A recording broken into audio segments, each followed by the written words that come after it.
Here's my first image. I do like the lovely arch, and at the moment the light has come through, shining off the water surface there. The camera settings that I've chosen, because it's an aperture priority camera, when I set the aperture, which I set at f22, the camera's responded by setting a shutter speed of 1 second. So this will have the effect of making this water lovely and blurred, and I think it just contributes to the overall scene. Let's take the image.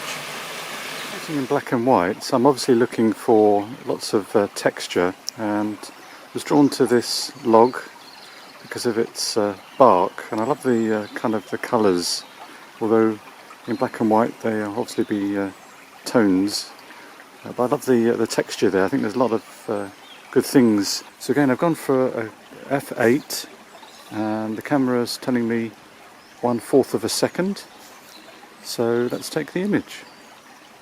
So I've spotted these 3 fungus that I quite like the arrangement on this log.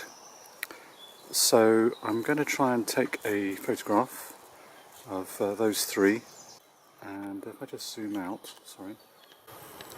So the camera, the telephoto, it's got a macro function which allows me to get a little bit closer, a little bit tighter, so I'm hoping to get those 3. The camera settings, I've set it to f8, and the camera has responded by choosing 1/4 of a second, so somewhere between there. And so let's take the image.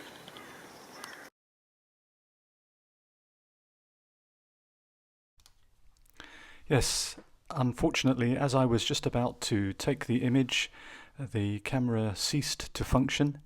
I was having problems throughout the morning with the batteries in the camera, and of course because the film is wound on automatically, it does depend on, well, the whole camera is electronic, so consequently I couldn't take this image, and so I really only have 2 images to show for the morning's activity, but let's have a look at them anyway.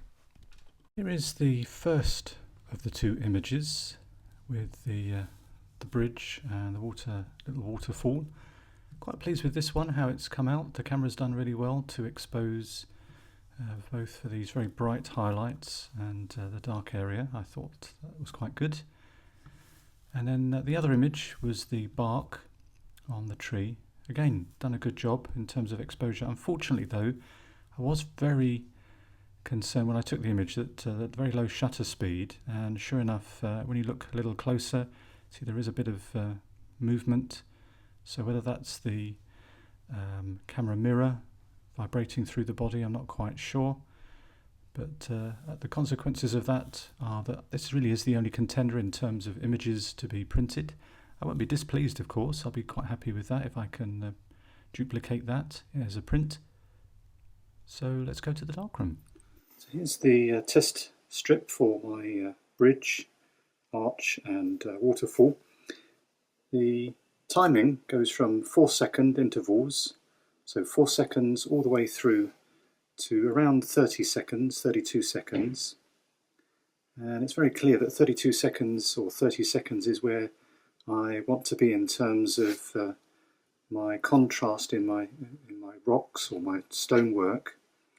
Now this does present a problem because I don't want, this is around about the sort of 20-second mark, I don't want this changing really in terms of exposure, so I'm going to have to now introduce the idea of dodging or holding back the light. So I think what I'll do is use my hand and just around about the 20-second mark put it over that area of the bridge until we end around 32 seconds, and then hopefully that will hold back the light, that won't change the exposure, which I think is about right for around the 20-second mark until we reach 32 seconds. So that's the theory.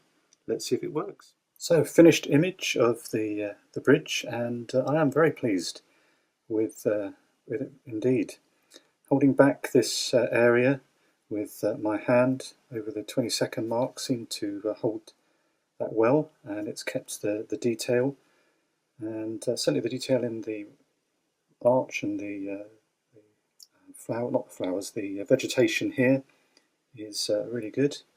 I have noticed maybe a little mark here, which might be something to do with maybe my chemicals, and this does seem a little bit thin, I think. So whether that's my developing in the cathinol, whether I didn't develop it long enough, or whether we need to introduce some contrast, because I haven't used any contrast filters in any of these images, or this image.